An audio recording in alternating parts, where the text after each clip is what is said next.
स्मित सकलानी जी नमस्कार। की भट्ट नमस्कार सर। अनिता सोहन जी नमस्कार।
नमस्कार प्रकाश भाई।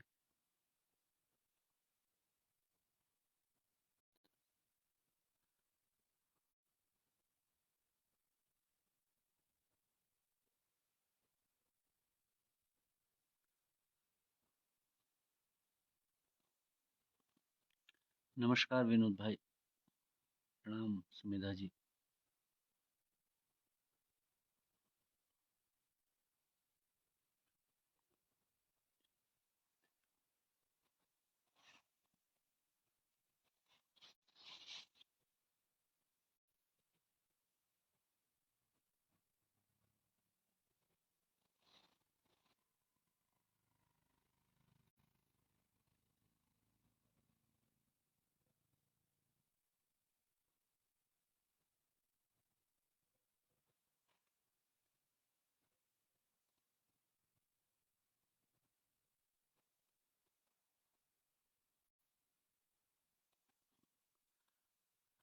नमस्कार कुंवर यशपाल जी।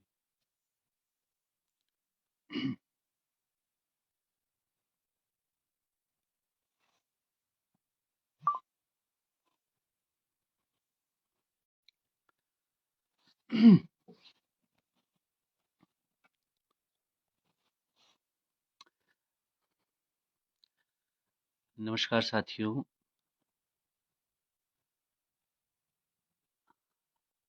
आज हमारे धरने का जो तहसील में चल रहा है 87 दिन यानी 87 डेज उसके हो गए हैं। और आज मौसम विपरीत है, बल्कि धरना चल रहा था तभी बारिश की बूंदें पड़ गई, लेकिन लोग बैठे रहे। और संख्या जो है आज भी काफ़ी महिलाएं लोग उस धरने में शामिल हुए, लगभग 150 से 200 लोग। और मैं आज जो है तहसील में अ, जो केंद्रीय स्वास्थ्य मंत्री जो कि यहाँ दौरे पर थे इस इलाके के, कल वो सीमांत गांव मलारी की तरफ थे और रात वहाँ रहने के बाद यहाँ जोशीमठ अस्पताल का निरीक्षण करने के बाद तहसील में आए। भले उनको हमसे नहीं मिलना था, कार्यक्रम ये नहीं था, कार्यक्रम तो वहाँ वीडियो कॉन्फ्रेंसिंग ही का था, लेकिन क्योंकि वहाँ हमारा धरना चल रहा है तो इसलिए मुलाकात हुई और हमने वो ज्ञापन दिया। लेकिन उसमें आश्चर्य की बात ये थी कि जब हमने उनको जोशीमठ की स्थिति के बारे में बताया कि यहाँ ये हालत है और यहाँ 3 महीने से एक आंदोलन चल रहा है, तो उनको इसकी जानकारी नहीं थी। और ये अपने आप में आश्चर्य की बात है कि एक केंद्रीय मंत्री जो है इस इलाके के दौरे पर है, जहाँ लोग आपदा से ग्रस्त हैं, जहाँ जो है सैकड़ों घरों में दरारें हैं, जहाँ जमीन धंस गई है, जहाँ लोग खतरे और आशंका के साए में जी रहे हैं, वहाँ के बारे में स्वास्थ्य मंत्री को कोई जानकारी नहीं थी। और यदि हम उनसे नहीं मिलते, यानी कि अगर हम ज्ञापन नहीं देते, हमारी मुलाकात नहीं होती, तो वो बगैर ये जाने कि यहाँ जोशीमठ की क्या स्थिति है, वो यहाँ से निकल जाते, चले जाते। भले इसकी संभावना अभी भी है कि जिन लोगों ने उनको ये नहीं बताया, उन लोगों ने उस पर फिर हमारे मिलने के बाद भी लिपापोती की ही होगी कि ना प्रशासन ने, ना स्थानीय जो उनकी पार्टी के लोग हैं, उन्होंने उनको ये बताना ज़रूरी नहीं समझा, जबकि वो उस अस्पताल में होकर के आए जिस अस्पताल में दरारें हैं। यहाँ का एकमात्र जो हॉस्पिटल है, अ, सामुदायिक अस्पताल, जो कि इस पूरे ब्लॉक का 50-60 हज़ार की जो आबादी है, उसका एकमात्र सामुदायिक अस्पताल है। और उसमें भी जो है इस आपदा का असर है, उसमें भी दरारें हैं जगह-जगह, और बहुत गंभीर दरारें हैं। वहाँ का दौरा करने के बाद भी उनको ये पता नहीं था कि जोशीमठ में ये स्थिति है।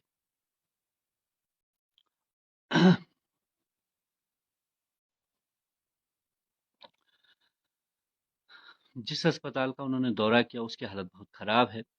ये जो है मतलब कोई बहुत अ, अनोखी बात नहीं है। पूरे ही पहाड़ी क्षेत्रों में उत्तराखंड के अस्पतालों की, हॉस्पिटल्स की यही हालत है। वहाँ डॉक्टर्स नहीं हैं, विशेषज्ञ डॉक्टर्स की कमी है, बल्कि वो तो एक भी नहीं, जो तकनीशियन होते हैं वो तो सालों से नहीं है, स्टाफ पूरा नहीं है। अस्पताल जो है एक रेफर सेंटर की तरह काम करता है। और ये केवल यहाँ की हालत नहीं है, ये उत्तराखंड के सभी पहाड़ी क्षेत्रों की यही हालत है। पूरे चमोली जिले की ये स्थिति है कि जितने डॉक्टर्स की यहाँ ज़रूरत है, जितने स्टाफ की ज़रूरत है, वो सालों से खाली पड़े हैं पद। और उसकी तो छोड़ दीजिए, यहाँ जो मेडिकल कॉलेज है श्रीनगर सबसे नज़दीक में, उसकी हालत भी वैसी ही है, वो भी एक रेफर सेंटर की तरह ही काम करता है। और तो और छोड़िए, जो एक सामान्य सुविधा लोगों को हासिल है 108 की, उसकी भी यहाँ हालत ख़राब रहती है। जोशीमठ के लिए जो 108 है, वो जो है, तो बजाय इसके कि इस हालत को जो है स्वास्थ्य मंत्री के सामने रखा जाए, उनके सामने ये मांग रखी गई कि हॉस्पिटल का नाम गौरा देवी जी के नाम पर रख लिया जाए। अच्छा ही होता कि उनके नाम पर रखा जाता ऐसे अस्पताल का नाम, कि जो बेहतर होता, जिसकी घोषणा जो है 2013 की आपदा के बाद मुख्यमंत्री करके गए थे कि जोशीमठ के अस्पताल को हम जो है बेस अस्पताल, 100 बेड का अस्पताल बना। नेटवर्क की बड़ी दिक्कत है आज। तो उस अस्पताल में कोई नया कुछ होने के बजाय जो है, या उसकी हालत जो है और खराब हुई है। लेकिन उससे भी बड़ी बात थी कि वो आपदा के बारे में, यहाँ चल रहे आंदोलन के बारे में स्वास्थ्य मंत्री को कोई जानकारी नहीं। यहाँ जो आपदाग्रस्त क्षेत्र है, जो टूटे हुए घर हैं, जो वहाँ का दौरा करवाते, पूरे आप लोगों की जो स्थिति है उसको दिखाते, तो शायद है कि वो जो केंद्र से आए हुए मंत्री हैं, वो प्रधानमंत्री तक ये बात ले जा पाते और वो वास्तविकता से परिचित होते। इसका लाभ जो है जोशीमठ के लोगों को मिलता, आपदा प्रभावितों को मिलता। बल्कि सरकार ने भी, हमारी राज्य सरकार ने केंद्र सरकार से 2000 करोड़ रुपए का पैकेज आपदा के लिए मांगा है। तो इसमें भी सहायता मिलती कि अगर वो वास्तविक स्थिति को देखते तो शायद है कि वहाँ बेहतर तरीके से रख पाते। लेकिन ये सब कुछ नहीं हुआ। फिर हम लोगों ने जो ज्ञापन दिया है उसमें एक तो आपदा से संबंधित है जोशीमठ की। हम पहले भी एक बार एक ऐसा ही ज्ञापन प्रधानमंत्री को दे चुके हैं, तो उनके माध्यम से हमने फिर से प्रधानमंत्री को ही वो ज्ञापन दिया है। और स्वास्थ्य मंत्री ने उस पर कहा तो कुछ नहीं कि देखेंगे, कहा है, क्या देखेंगे वो तो पता चलेगा। और हमने उनसे ये भी मांग की है कि केंद्र सरकार जो है राज्य सरकार को निर्देशित करे कि जो यहाँ हमारी मांगे हैं उन पर वो शीघ्र से शीघ्र जो है कार्यवाही हो। और जो 8 संस्थाओं ने, केंद्र की संस्थाओं ने, के वैज्ञानिक संस्थाओं ने यहाँ अध्ययन किए हैं, उसकी रिपोर्ट जल्द से जल्द सार्वजनिक की जाए, जिससे कि लोगों को भी और जो बद्रीनाथ यात्रा पर भी आने वाले लोग हैं उनको पता चले कि जोशीमठ की स्थिति क्या है। एक अजीबोगरीब घोषणाओं करके गए हैं, कीड़ा जड़ी को लेकर कीड़ा जड़ी के मंडी खुलवाने की बात की है। फिलहाल तो जो है यहाँ कीड़ा जड़ी अवैध ही है। पुलिस कीड़ा जड़ी के व्यापारियों को, ले जाने वालों को, उनका लगातार उनको गिरफ्तार करती है, उसको पकड़ती है। और फिलहाल तो इस देश में कि कीड़ा जड़ी का क्या उपयोग है ये भी नहीं मालूम है, उससे क्या दवा बनती है, क्या बनेगा उससे ये भी नहीं मालूम। तो उसकी मंडी लगा के करेंगे क्या, जिसके बारे में आपको अभी उसका क्या यहाँ उपयोग है ये भी नहीं, फिलहाल तो नहीं मालूम है। क्योंकि वो तो सीधा यहाँ से बाहर ही जाता है, जो अभी तक की जानकारी।